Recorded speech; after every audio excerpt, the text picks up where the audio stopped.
Hey everyone, welcome back to Policy Punchline. Here at the show, we interview scholars, policymakers, and business executives about some of the most urgent issues and frontier ideas in our world today. I'm Princeton senior Tiger Gao. Today, my guest is Mitch O'Julis. He is the co-founder and co-chairman of Canyon Partners, a multi-strategy hedge fund that used to be headquartered in Los Angeles, but they just moved to Dallas, Texas, and it is one of the largest and best performing hedge funds in the world.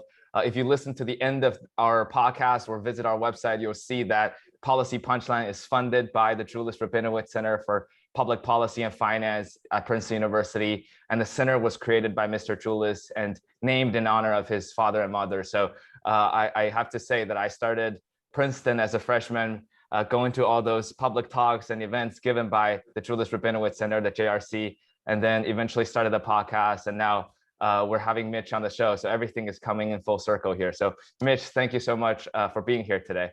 It's a real pleasure. And I want to thank you, Tiger, because I think what you've done in creating the policy capture, in those documents in the publication and now this podcast really makes it accessible. You show it up there so that everybody knows.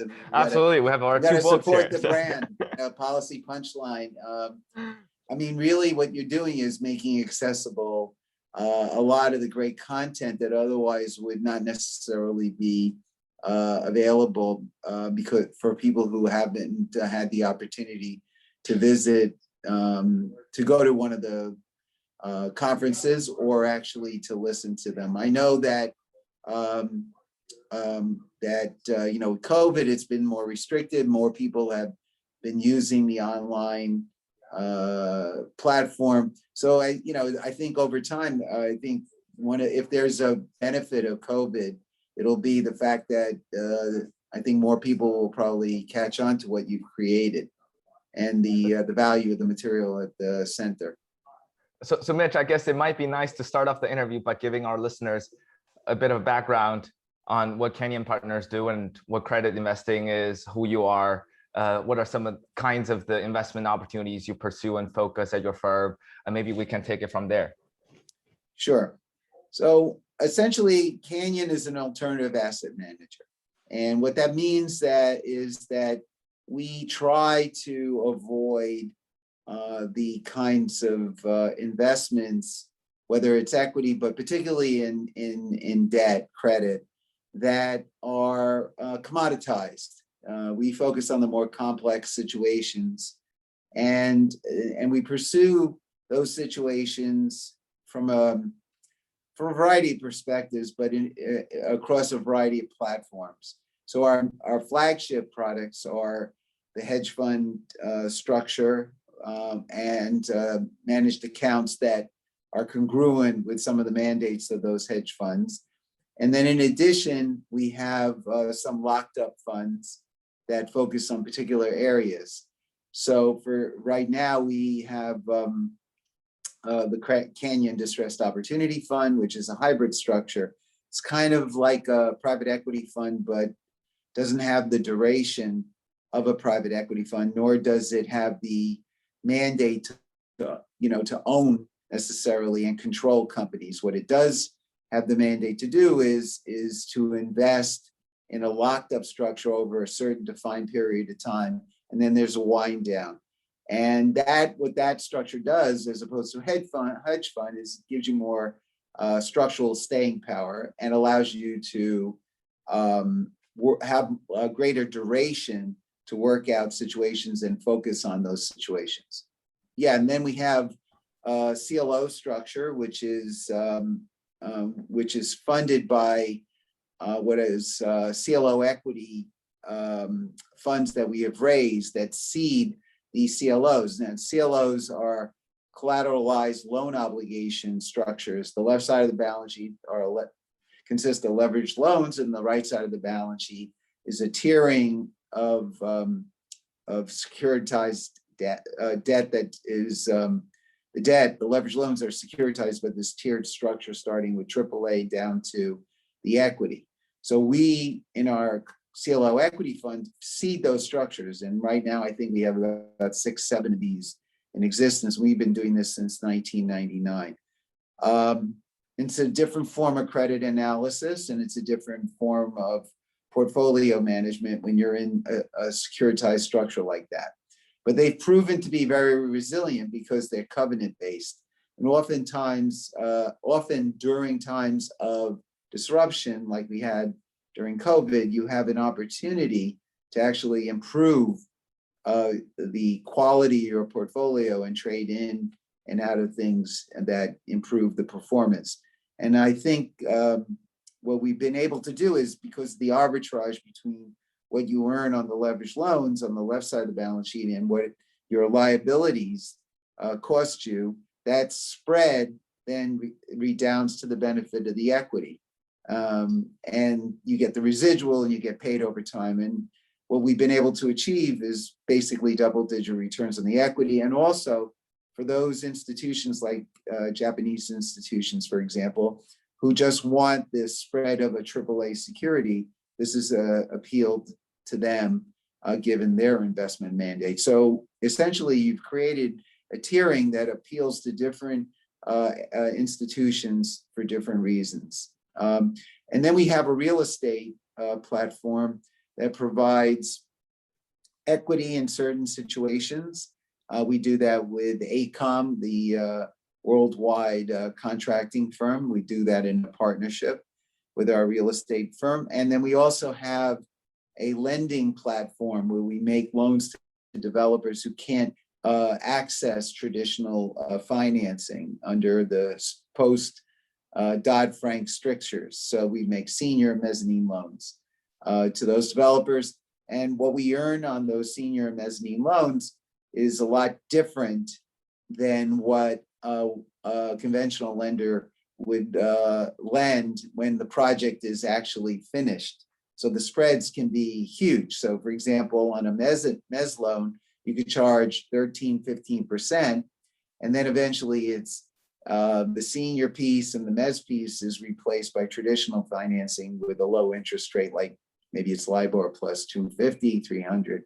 So you can see that once you get through that 3-year period, all of a sudden the developer faces a whole different situation. It's very expensive in the interim, but think of it this way: you're creating a long duration asset, and the first 3 years is expensive, but once you get past that period, you've now locked in or have available to you really cheap financing. So as a result, our relationships there and the ability to do these kinds of loans, especially again with the strictures of Dodd-Frank on regional and money center banks, really creates an opportunity. So it's those kinds of things where you're dealing with complexity or holes or gaps in the market. And you wouldn't think in today's ubiquitously liquid capital markets there would be these holes or these gaps. But it is a function of financial technology to some extent. And to another extent, it's a function of the sheer volume of different kinds of deals that are being facilitated by the access to capital in different areas of the market.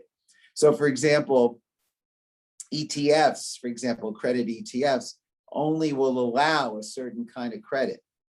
You have to be kind of, as I say, commoditized high yield, which is kind of an oxymoron in a sense. You would say is high yield is commoditized, but in today's world with the tight spreads, yes, there's, the rating agents would say, here's a commoditized type of high yield security that would fit in an ETF.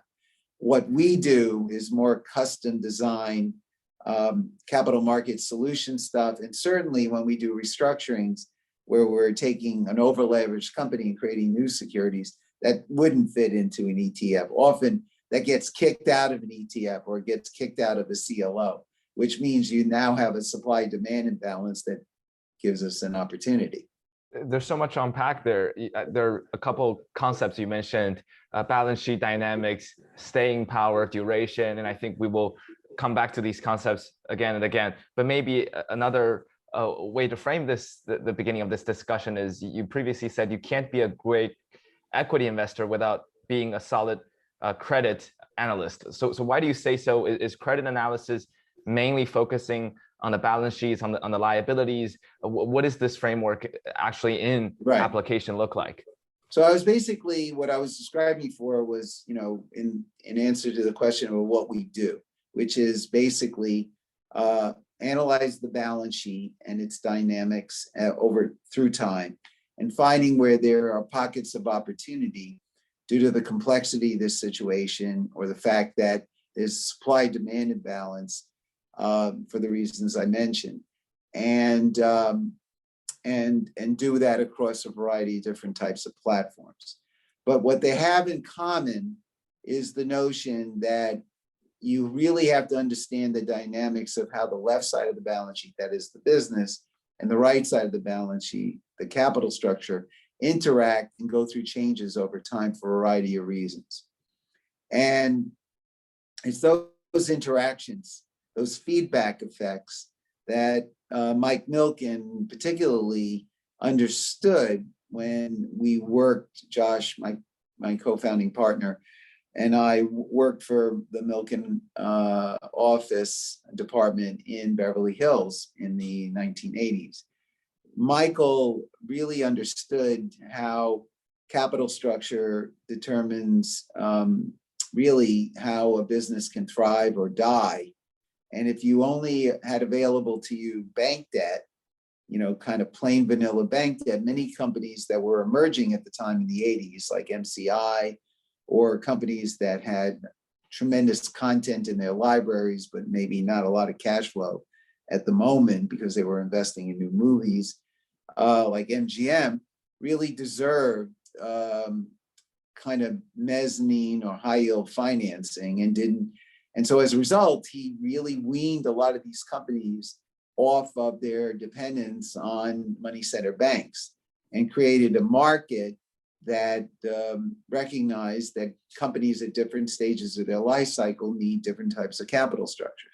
So for example, in a venture capital situation, you'd fund it mostly with equity, very little debt, because it's not generating, it's consuming cash as it ramps up. It's not generating cash.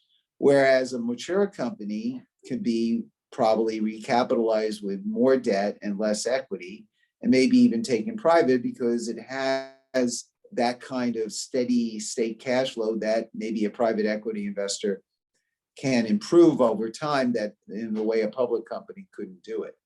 So when you recognize that there are different kinds of balance sheets with different kinds of dynamics, and contrary to what Modigliani and Miller said theoretically, which is capital structure is irrelevant under certain assumptions, you realize that in the real world, those assumptions don't hold.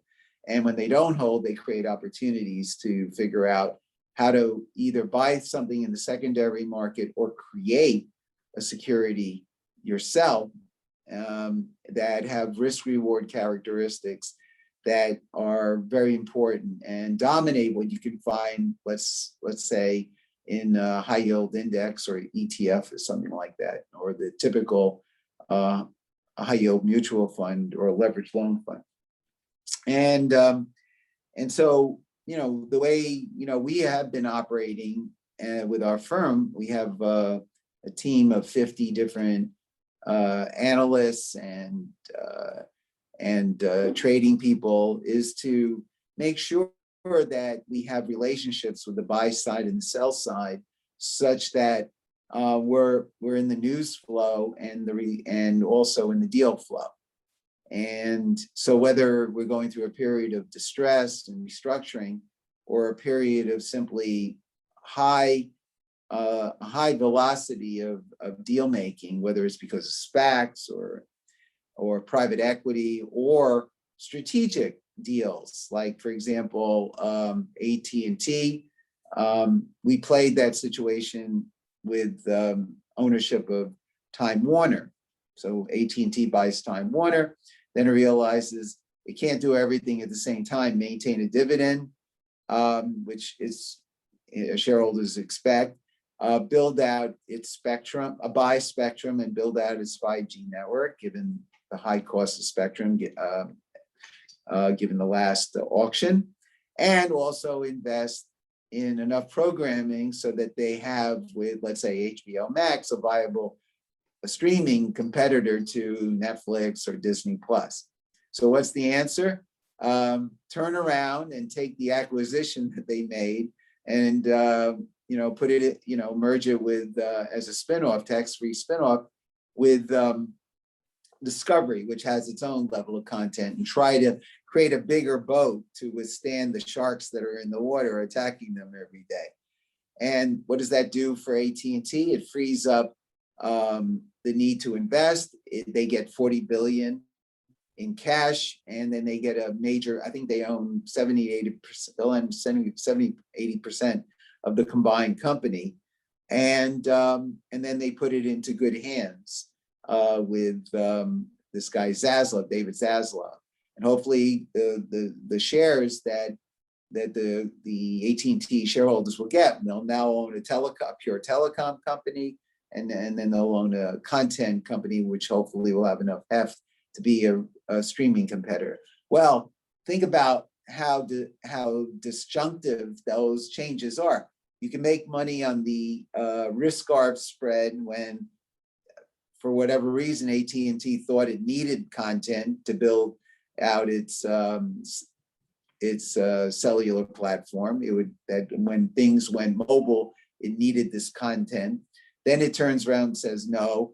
Then it structures this financing. Now you're going to, instead of owning AT&T, you're going to own AT&T, and you're going to own what I guess they're going to call the Warner Brothers Discovery, I guess, and you'll have lower dividend from AT&T, but a less leveraged company, and one that, with that focus, will probably be better understood in the marketplace. So hopefully it will re-rate up, both because it's less risky and more focused and better able to compete against the Verizons and the T-Mobiles of the world.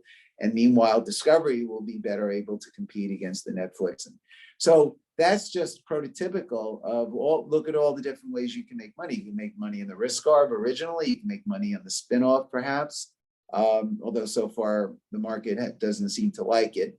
The same thing, we were involved with Viacom for the same reason, because Viacom is going to have to make a decision, right? It has Paramount Studios. It's trying to do its own streaming platform with Paramount Plus.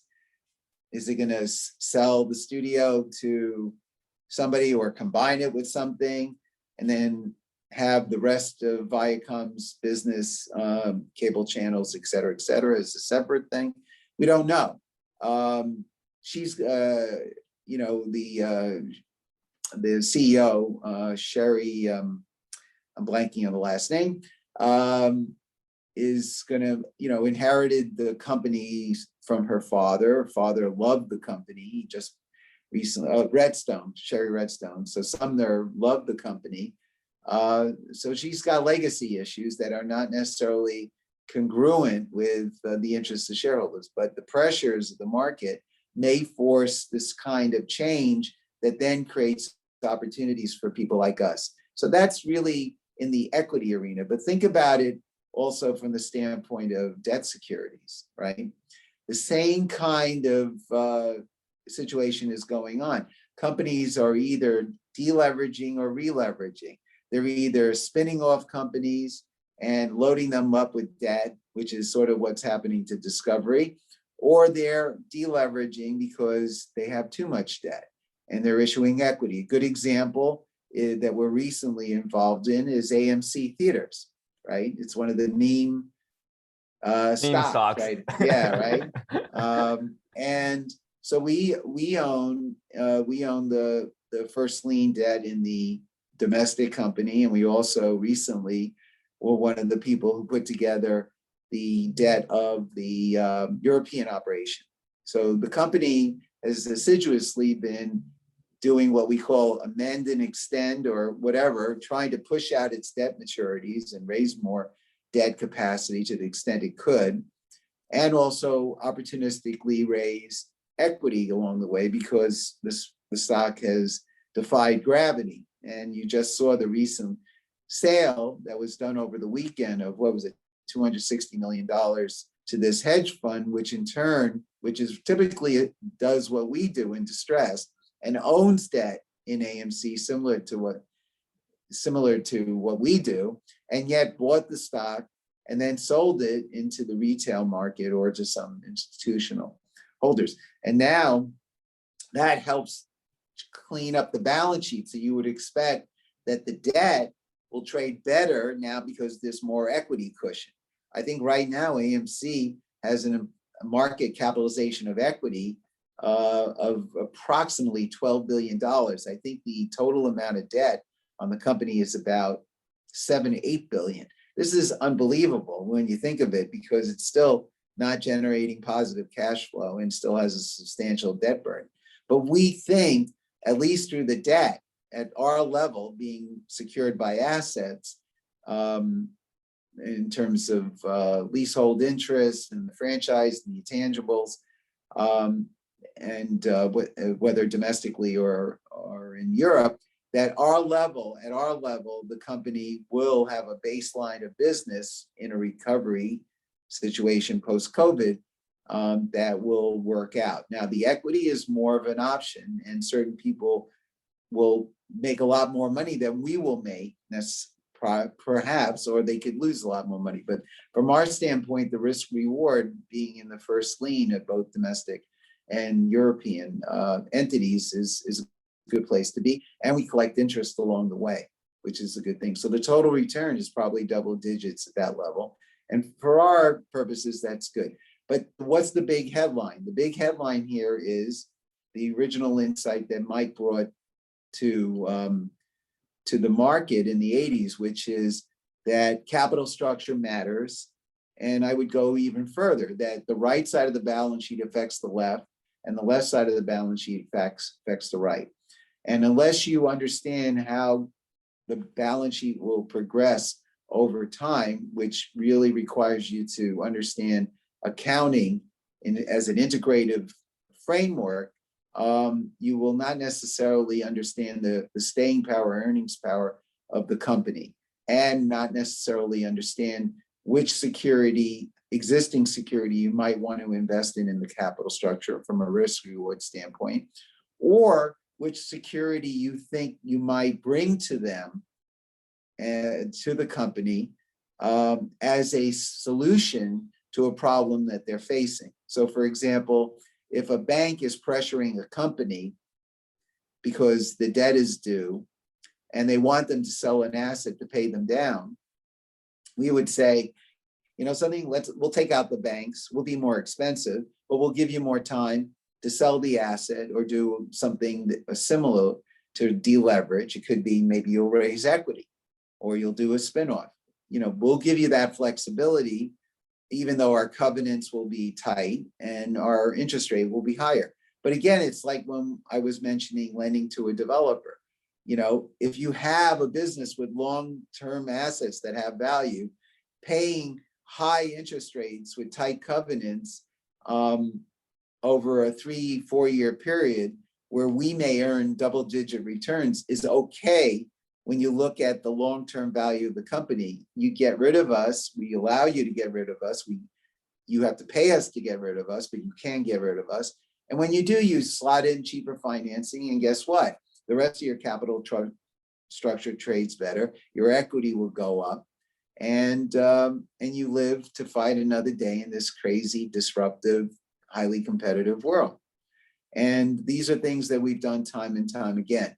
So, the mantra I like to, because it rhymes, that I like to think about when I think about balance sheet change and investing is anticipate how that balance sheet's going to evolve over time by integrating accounting in a comprehensive dynamic framework to measure staying power and earnings power. So anticipate how it's going to evolve, precipitate, let's say, an opportunity to invest in that company with a better solution than what they have existing in their capital structure securities, or participate in some other deal that is out there that we get wind of because we're one of the few platforms that has been around for so long, and we have the long-term relationships, and we're known as a trusted player with others, our colleagues on the buy side and the sell side. So we get to be the first, one of the 5 calls to do what they would call a clubbed up deal, or we will, so it's anticipate, precipitate, or participate. It all sounds so complex to me, but I guess to tie everything together, you also talked about how complex systems are endogenously risky and complex investments can be endogenously liquid, which can serve to buffer the endogenous risks of complex systems. And I think you brought up the AMC part of the investment. So AMC the stock is up like 35% this morning as we're speaking. I mean, well, that's what you have when you have a reinforcing feedback loop. Right. So I'll talk about complex systems in a moment, and but because it is part of if you're going to invest in complex securities and situations, you have to understand complexity a little bit, right? It's like, oh, we invest in complex situations, securities. I mean, okay, do you have any worldview about what that means, right?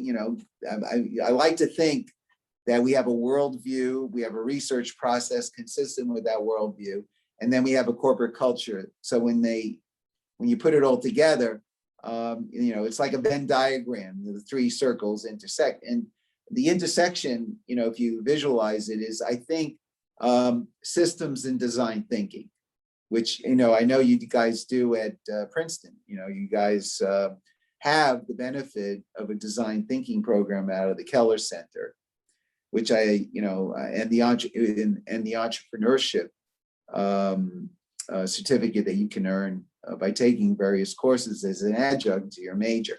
It's a very, very important thing that you have at Princeton. So I'll talk to you about a complexity in a second. But the other thing I wanted to mention before I get into that is that a lot of what I've mentioned about accounting being so important to understanding how a balance sheet evolves over time, and how the left and right side of the balance sheet interact in a dynamic way, is something that I essentially learned at Princeton from Uwe Reinhardt. And I'm a graduate of class 77, and Uwe Reinhardt was, before he got his PhD in health economics at Yale, he, to make ends meet, was an accountant in Canada. He had emigrated from Germany, and then he became an accountant, going to school in Canada, and then he was able to enter the PhD program at Yale. So when he eventually came to Princeton, even though he taught macro and micro, and was, at the time of his death, an unfortunate death, I think way too early, given how vigorous and terrific a person he was, and such a mentor to so many of us, and he's deeply missed. But he believed, he was always kind of a maverick. And maybe that comes from coming out of another country and not necessarily being sort of Ivy League, homegrown Ivy League. And he really believed that accounting needed to be taught at Princeton. Now you'll notice that when I went to school, Princeton, they really prided themselves on, if you were liberal arts, right, or you had the engineering track, right? So there was cross-pollination there. The Woodrow Wilson School at the time, or that was the name at the time, now it's just called the School of Public and International Affairs. But when I went to the school, it was really one of the more flexible, multidisciplinary platforms. So you could do a variety of things in economics and public policy, and still have a viable major.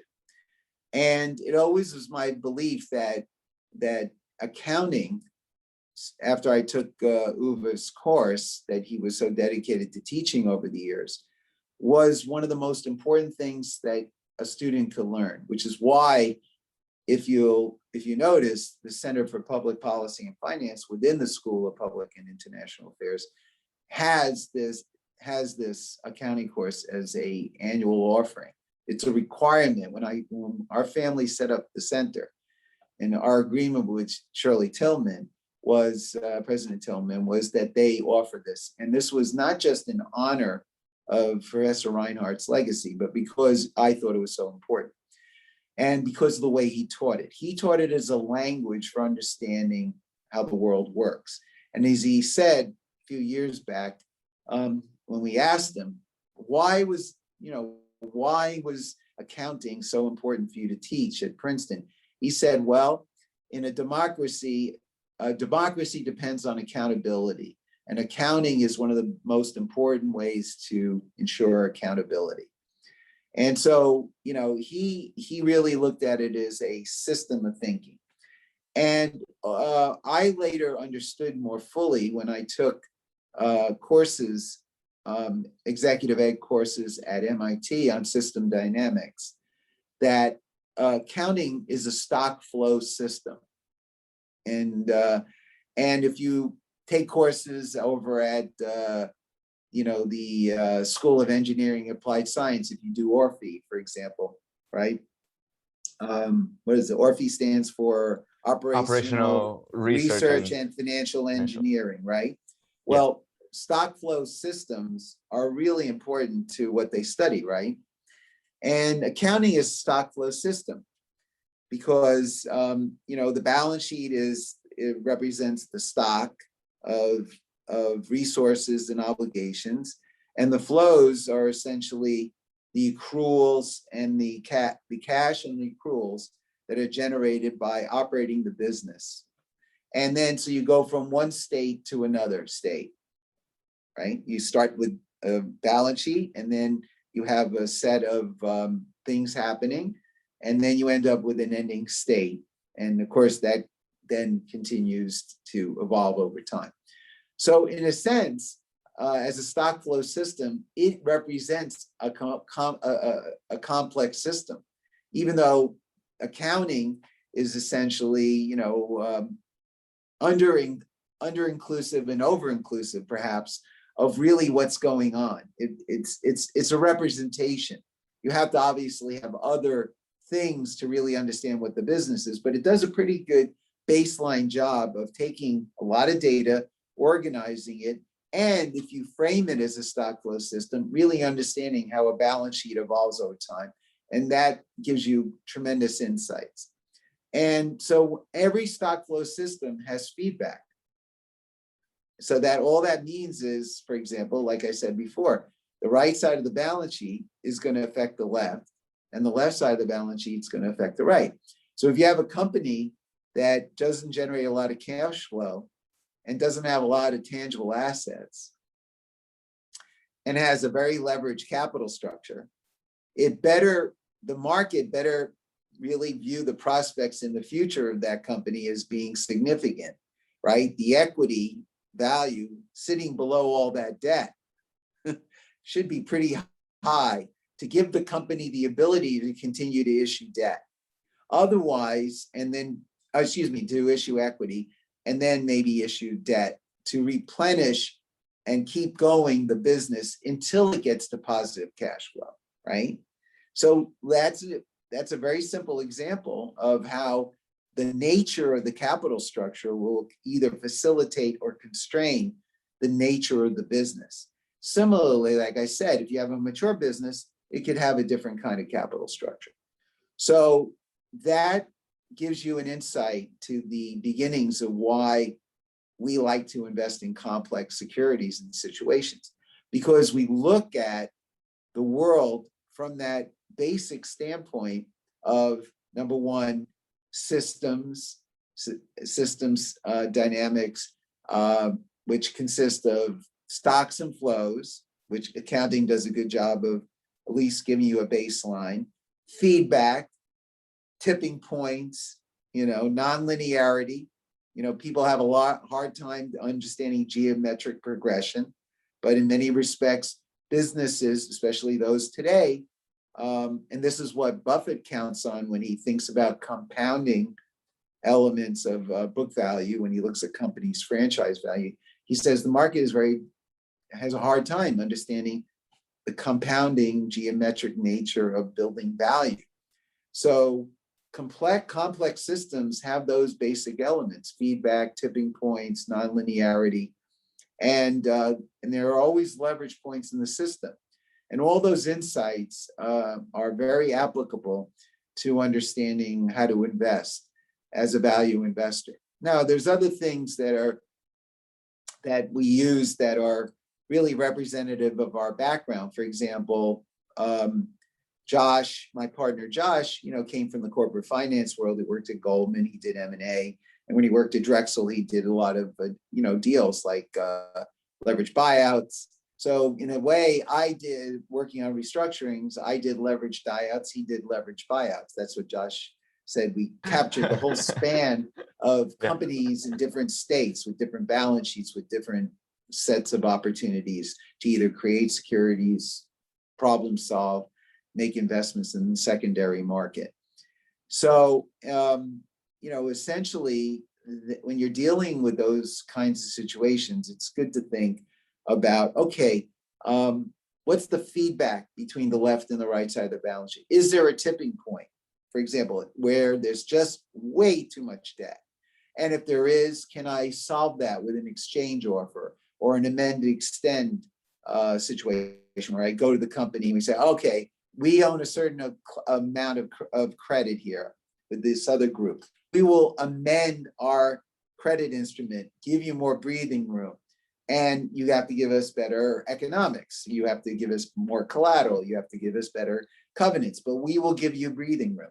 Notice that that's a little different than what I said before. And what I said before, sometimes we'll actually take out an existing layer of debt, or we'll convert. But in this case, what we're doing is changing the duration of an existing security. And sometimes, like in Caesars, we'll take a package and say, well, you got way too much debt, especially you need more time to grow into your capital structure. We know you have all these nascent businesses like online gaming and sports betting, and but that's going to come, over time. You don't have a capital structure that allows that. So we put on our investment banking, corporate finance hats and say, we're value investors, but we're also deal guys, right? And we know how, from the deal side, when we did that, let's go to the company and say, you know what you need in the case of Caesars, and it's recounted in that new book that just came out. We'll create a OpCo and we'll create a PropCo. And the PropCo will be a REIT, and because it's real estate, it should get a lower cost of capital, right? Because it's, they're the landlord and they should get a stream of cash. And overall, even though it shouldn't exist, as Modigliani Miller would say, capital structure is relevant, the breaking up of the company into an OpCo, PropCo could create a lot more value than if they were smushed together, because it's more understandable what you're getting when you, and a different set of investors. When in the REIT that we created, which is called Vici, way different set of institutional investors that invest in REITs because of the, you're getting the dividend payout, et cetera, versus somebody who likes the optionality of a company that has both real estate and an online platform.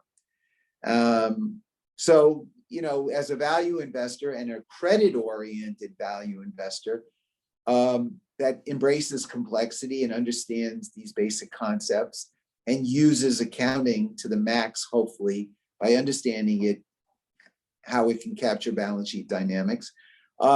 If you bring, in addition, this investment banking corporate finance experience, you really have an opportunity to do things that are value creating, give you an edge in the market. Now, I'm not saying that we're the only ones who have those combined set of skills with the team that we have at Canyon, but it is something that over time, if you have low turnover and you build up these relationships and you're trusted, that you will be able to anticipate, precipitate, and participate in these things.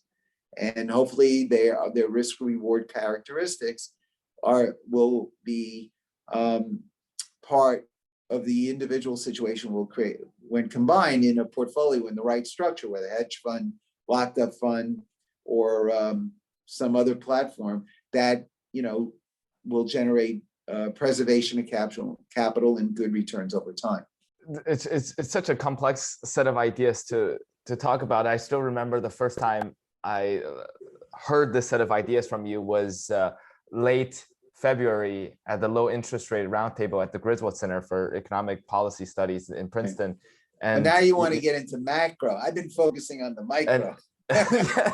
It was fascinating because that was the time when the GameStop saga was unfolding in real time. Right. And you were saying how perhaps the balance sheets of a hedge fund like Melvin Capital back then were very susceptible to these kind of acute exogenous shocks, like the sudden or sharp rises in the stock prices. Yeah. And then they're not suitable to engage in this kind of trench warfare with retail investors. And that was a time when structure determined behavior and behavior determined structure.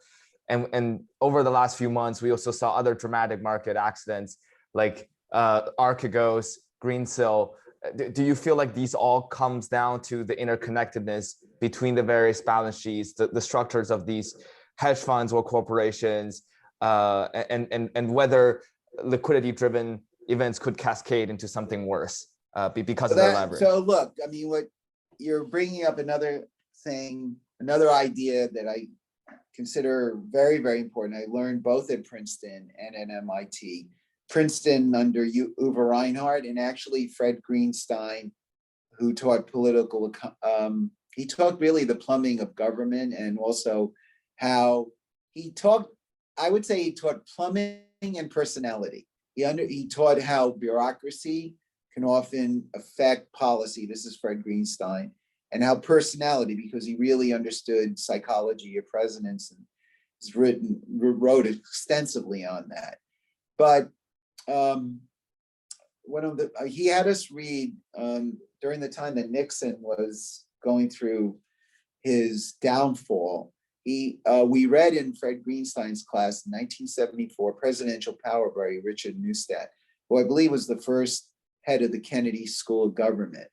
And Richard Neustadt said something that I've always thought about in investing, which goes to some of the things that you're referencing when I gave my talk. Well, when I was on the panel back in February with Alan Blinder and Chris Sims, I think, right? And so he said that where you stand depends on where you sit.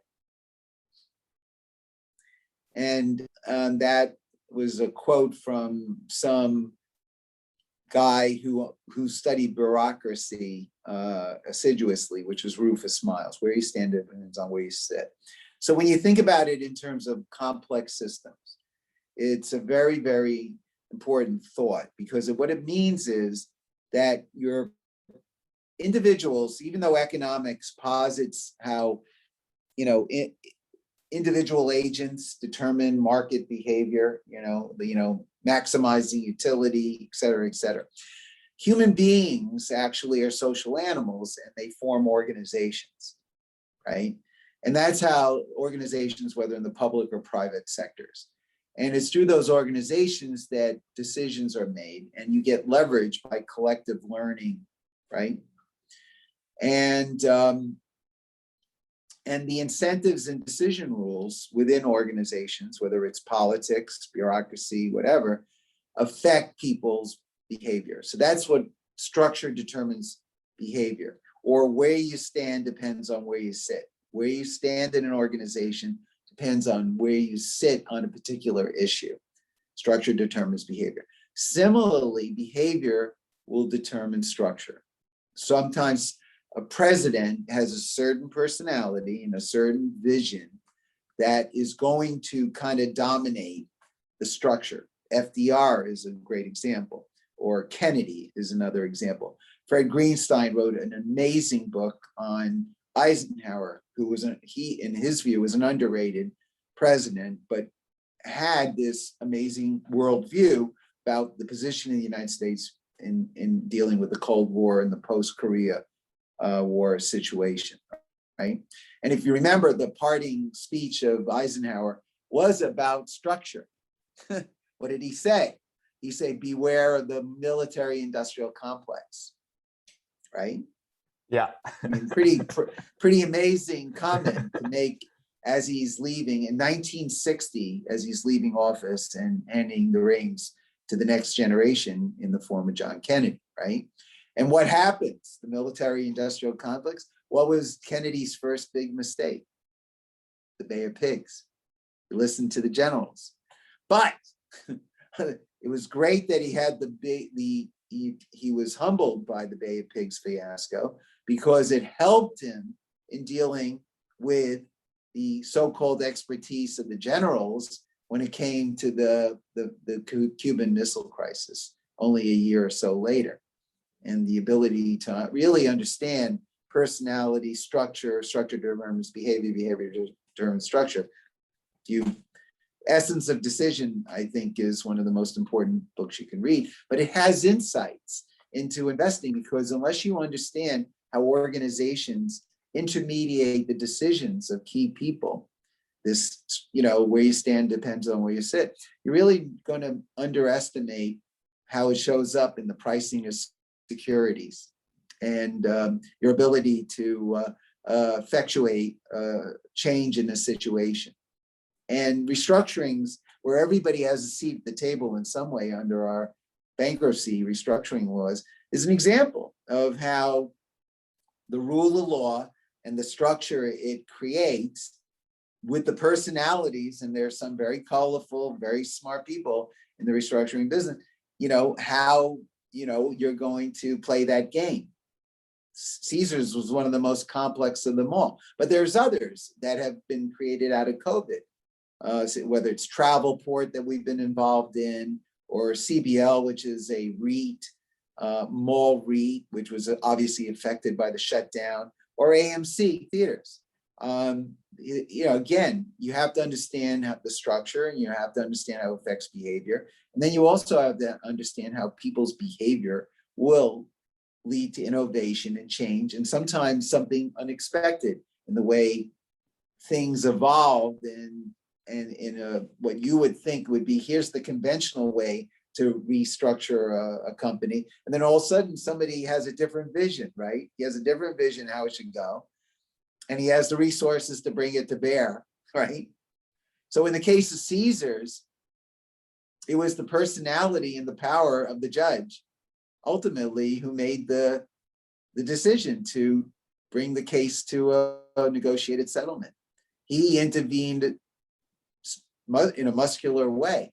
You can read it in the book.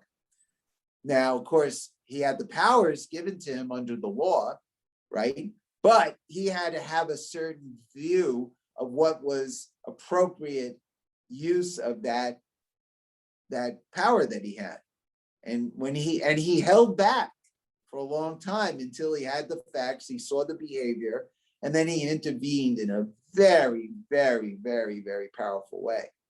He brought it to a conclusion. So, unless you understand those things, you're not really going to necessarily, you could get blindsided. So that's what I think of in terms of structure determines behavior and behavior determines structure. And by the way, in systems thinking, although the tendency for people to bring in feelings, emotional feelings into these things, and to ascribe bad motives to people and think they're bad people. A lot of the behavior you see in all of these investment situations is really informed by the decision rules and incentives of the organizations that they're part of, whether a hedge fund or a private equity fund. And it's not like whether, there's some people who, don't have any moral underpinnings, but that's the exception, and most people understand how to balance ethics and effectiveness. They were raised properly by the parents, and they understand the rule of law. I like to think that, we just, as JD MBAs, Josh and I, not only respect the law, but we, in a way, I'm speaking personally as a Jew, you're supposed to love the law, because essentially the law, Yeah. the Torah, the Yeah. Bible, Old Testament, whatever. I mean, that is the Almighty's gift. So, we're supposed to not just respect the law, we're supposed to love it, because essentially it's instructions for living. And that's my personal view. You don't need to ascribe it to anybody else in the firm, but I really believe that, but if you do love the law and respect it, then you will have two things going for you that the late Rabbi Jonathan Sachs spoke about, which is you have both a covenant within your organization with your employees, with a social covenant, and then you have a social contract. So contracts are transactional. Covenants are not just quid pro quo. So, for example, the Declaration of Independence is, Rabbi Sachs used to say, is a social covenant. It sets out a certain foundational rights that we have in this country. The social contract is the Constitution. It's much more of a, here are the powers, the federal government, and anything that's not enumerated is reserved to the states. And then it gets amended, and et cetera, et cetera. And, within organizations, you can call that corporate culture.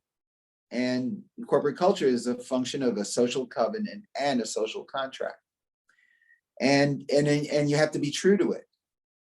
And, we're all capable of being seduced by the opportunity to make money, or, to gain power, or whatever it is that, but you have to have your head screwed on right, because otherwise the franchise value, particularly firms like us, really lies in the ability to be trusted, our reputation, and you could destroy it with bad behavior in a moment. How do you think about risk and uncertainty in those times? You brought up, we were talking about behavior structure. We were talking about a lot of those personalities. If we talk about the military industrial complex, and Donald Rumsfeld would be the guy to talk to you about risk is the known unknown, and the uncertainty is something you can't even model. Is the unknown unknown. Do you see the documentary that was done on him when he tries to explain the known unknowns and the unknown unknowns? He gets bollocksed up in his own definitional thing.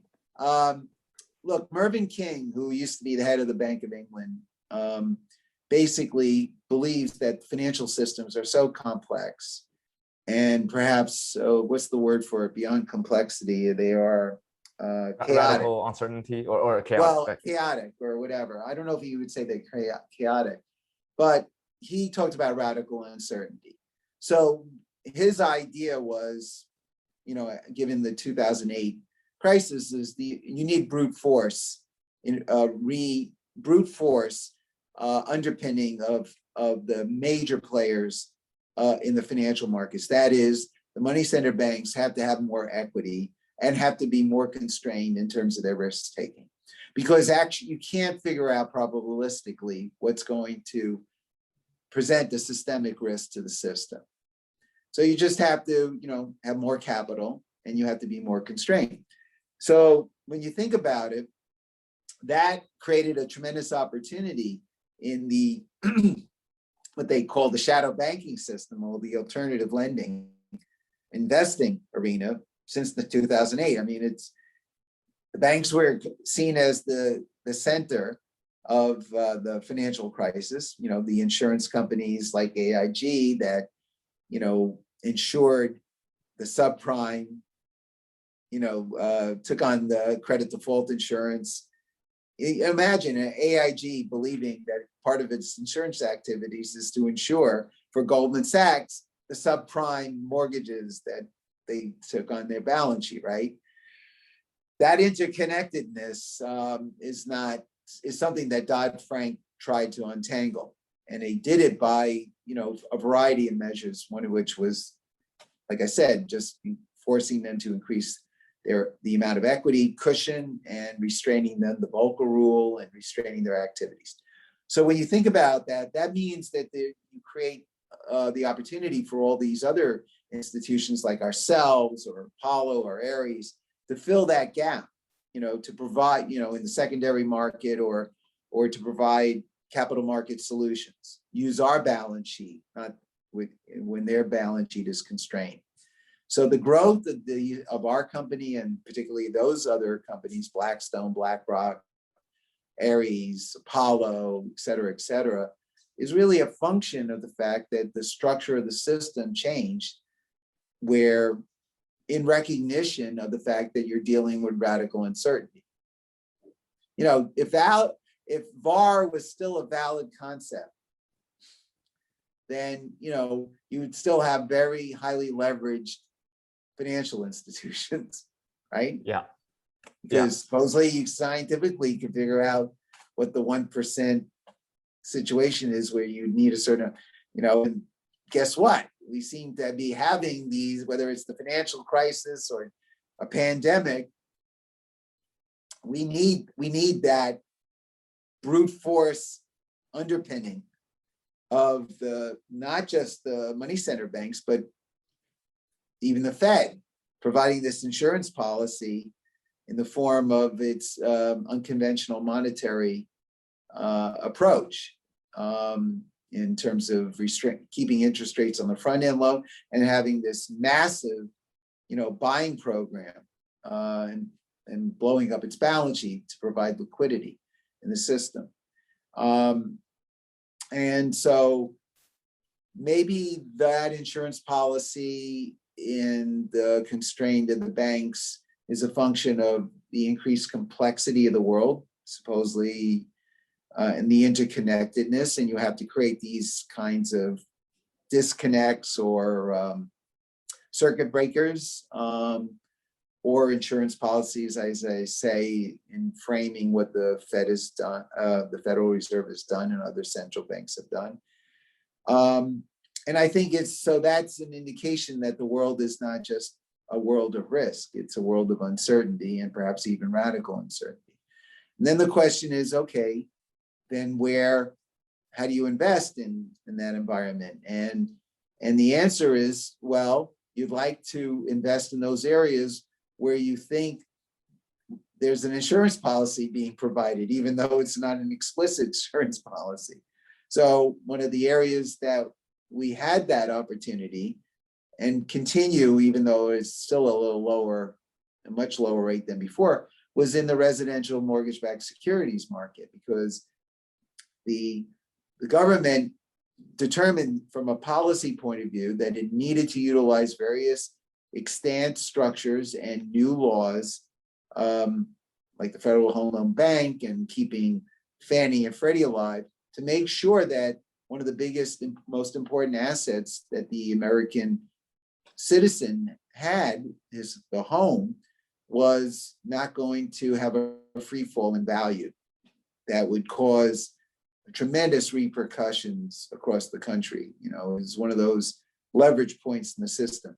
So when you understand that there's going to be this support, then you can, that's a tailwind, so that you can find the kinds of securities that we accumulated over time that had the benefit of that tailwind. Since we're talking I'm basically saying two things. One is that post-2008, the restraint of the banks, because of the fact that they were considered the epicenter of the crisis, created an opportunity for alternative lending and investing. And you see the growth of these various institutions and their profitability as a result. The second thing I'm saying is that restraint was a reflection of radical uncertainty, not just risk being in the system.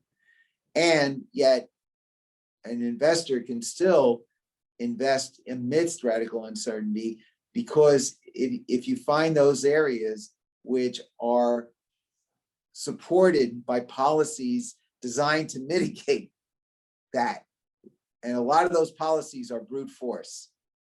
And I would say in post-COVID, everything has been brute force. There's a certain degree of real interesting finesse in the amount of fiscal stimulus that was provided, plus what the the kinds of programs that the Fed designed. So there was some finesse, but a lot of it was brute force and continues to be. When you think about what they want to do now under the Biden administration to continue to provide stimulus and invest an expansive notion of infrastructure, it is a brute force kind of approach to keeping the economy going. What are your thoughts on this brute force? Because I mean, since we're really on the macro level, and I guess this should also tie back to the research of my thesis advisor and also the director of the Julius Rabinowitz Center, Atif Mian, and he has been studying the most dominant macro financial trends in the past few decades. You know, the dramatic fall in real interest rates, the buildup in household and government debt, right, the financialization of the greater economy, decline in inflation, the market concentration going up, decline in productivity growth and real investments, and secular stagnation, and so on. We can keep going on naming these things, and this is really kind of tying finance and public policy together, all coming back in full circle. So, Mitch, I guess the very broad question to you is, what do you think of where we're headed? Do you think we're going into a more fragile economic environment?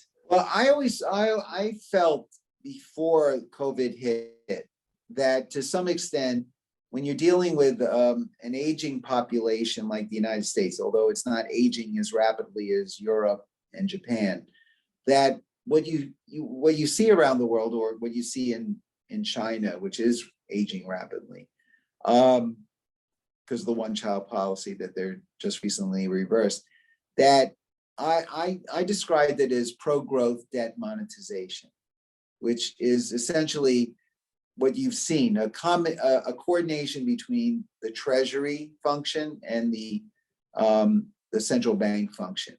So the Treasury issues securities to finance certain things, and then the central bank, the Federal Reserve in this case, buys those securities.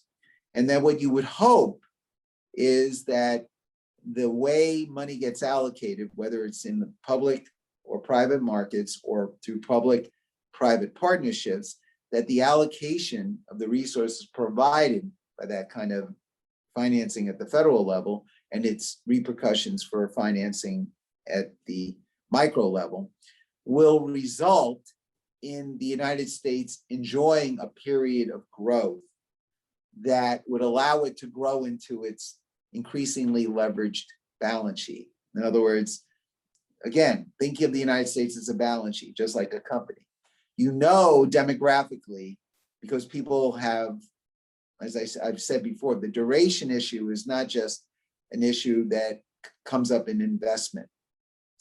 William Sharp has recognized in the work that he has done most recently in the last 10 years that the major duration issue facing our country is longevity, right? Not just the duration of securities, and how do people invest, and how long do they work, and what do they invest in?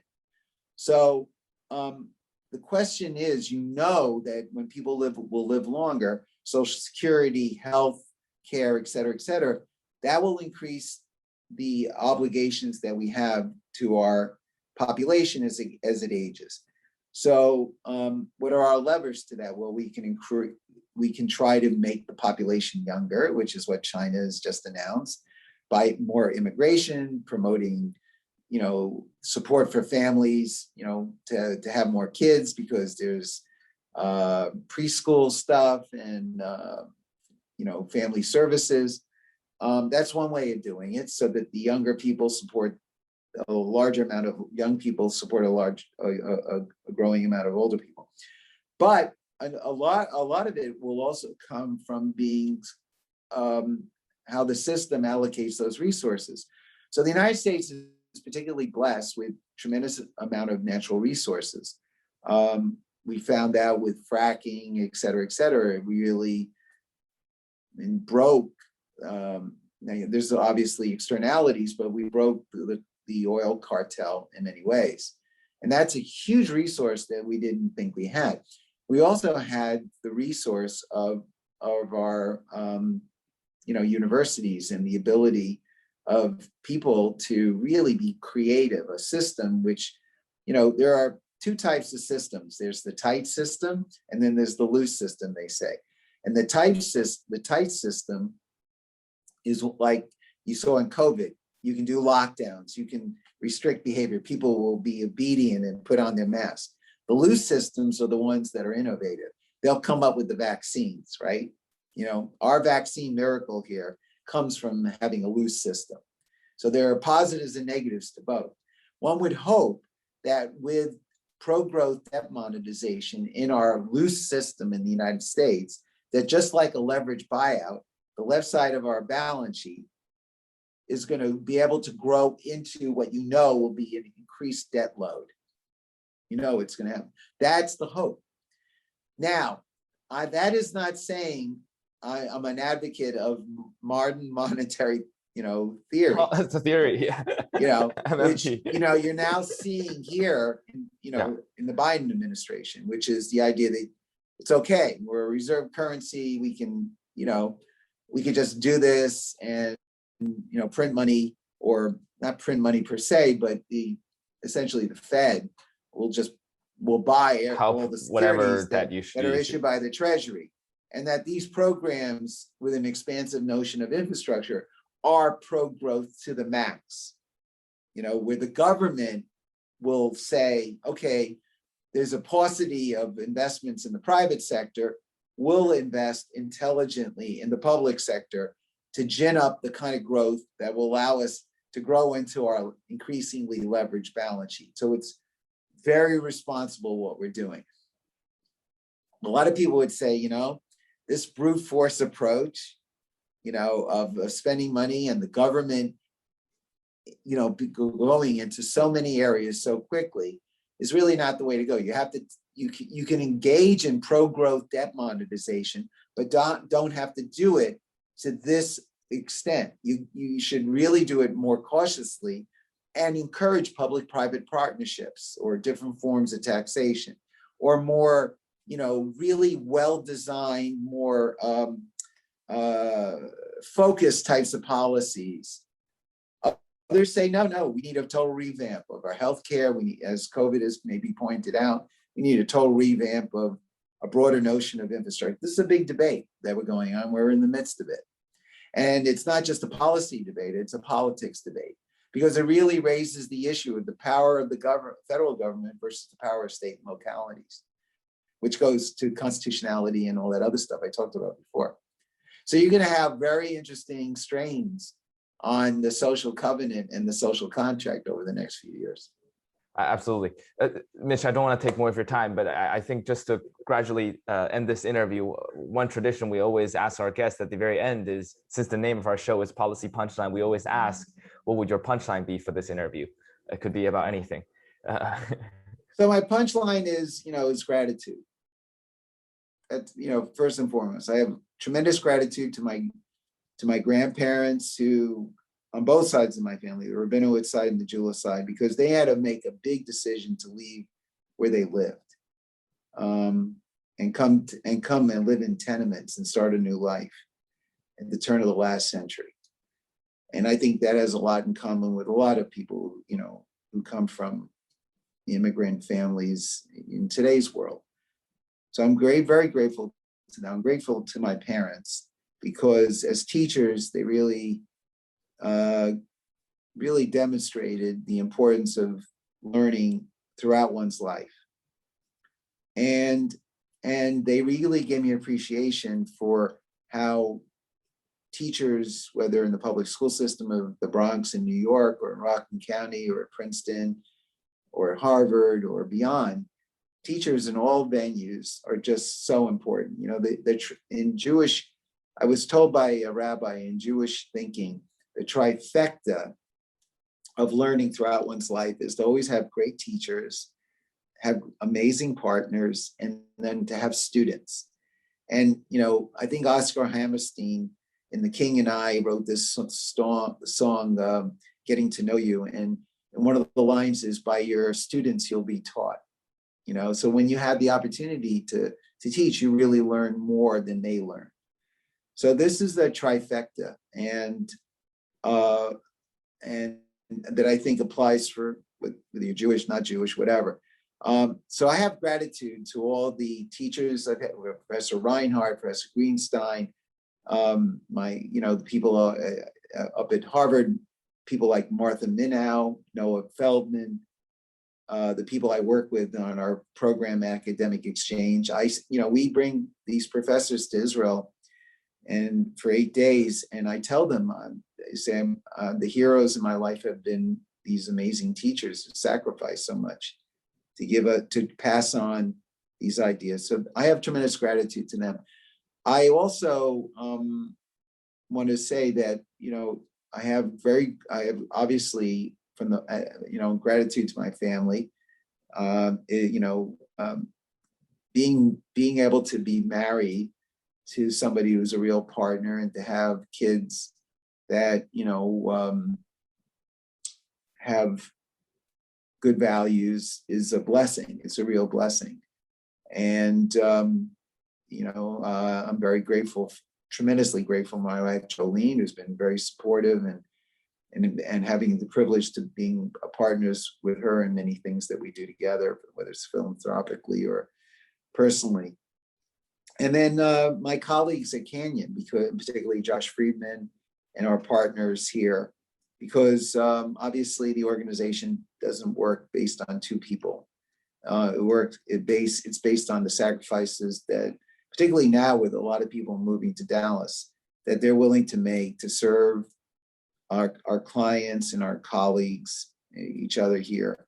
So, I think the gratitude attitude is something that is important, and it means it's something that I think gives you a sense of optimism and joy in life, especially when you look at the world's problems. If you don't have that sense of gratitude, I think you can get overwhelmed by what you see out there. So that's my punchline. My punchline is that, to have gratitude for what people gave you in the past and what you're dealing with now, and then to use that energy to help solve some of the key problems that are meaningful to you and hopefully meaningful to make a difference in the world.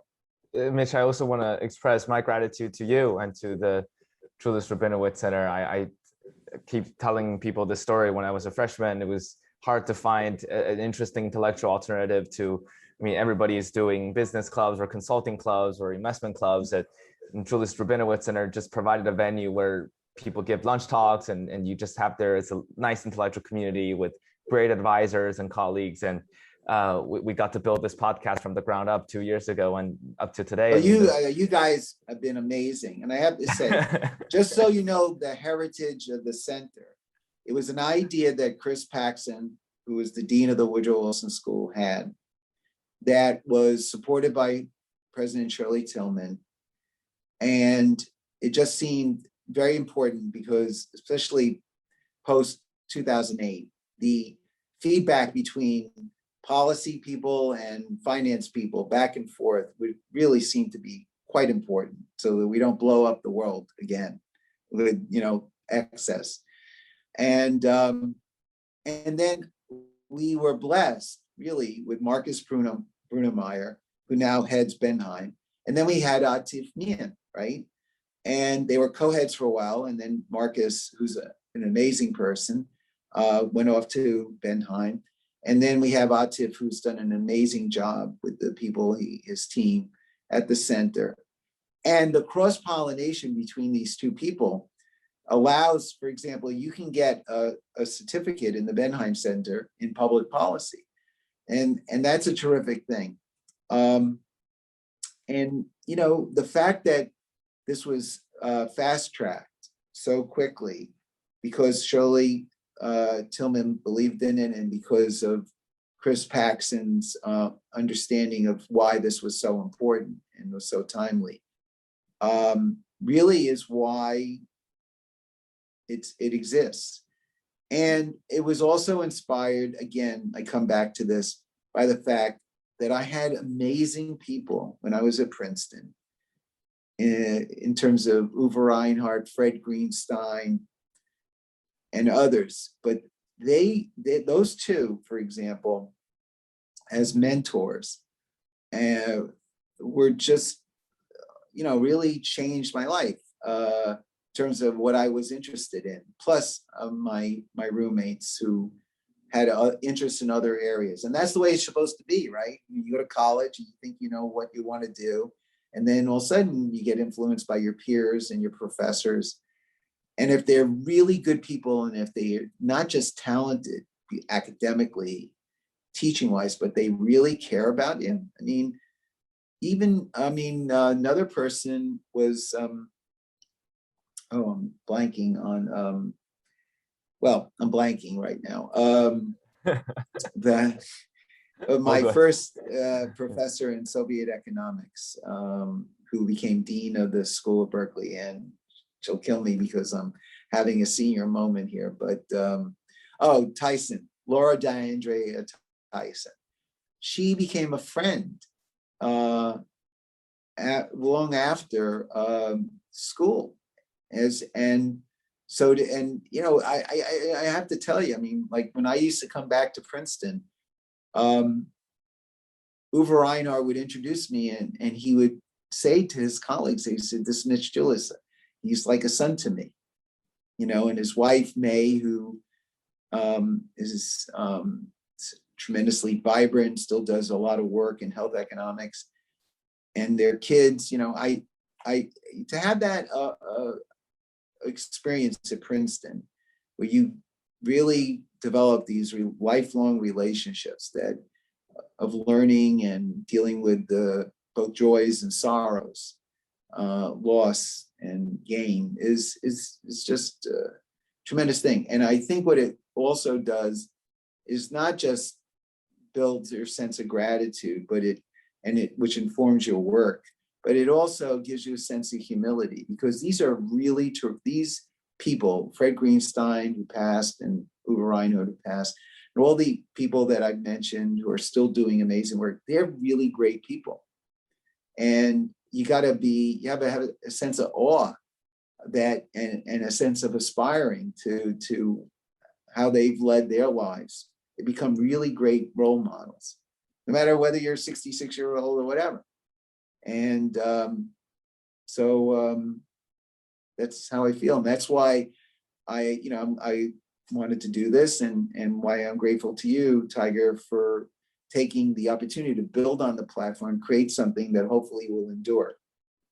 This punchline situation. It will definitely endure. We have a very brilliant team of students that I think are just, they were doing so much better as freshmen than I was as sophomores when I first started the podcast. And I think this platform really provided an intellectual alternative for us, that we don't feel that we have to participate in certain kind of extracurriculars, and we can basically make a living out of just interviewing people that we admire and learning from ideas and writing. And I think that previously wasn't existent in a place like Princeton. So this is truly, truly profound. Well, that concludes this episode of Policy Punchline with Mitch Julis, who is the co-founder and co-chairman of Canyon Partners, one of the world's largest and best performing hedge funds.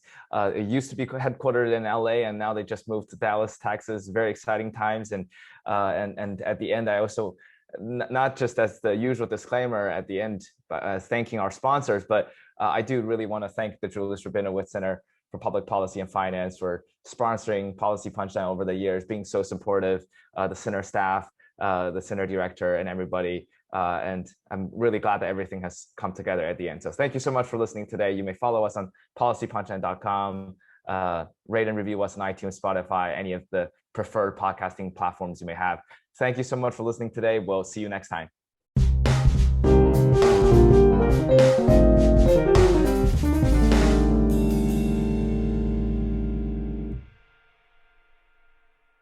You've been listening to Policy Punchline, a podcast generously supported by the Julis Rabinowitz Center for Public Policy and Finance at Princeton University. We would also like to encourage you to follow other podcasts produced by Princeton University, such as Politics and Polls by the Woodrow Wilson School of Public and International Affairs. Policy Punchline is intended to be informational only and does not reflect nor represent the views of Princeton University or the Julis Rabinowitz Center for Public Policy and Finance. For more information on subscription, donation, volunteering, or contact, please visit policypunchline.com. Thank you again for listening.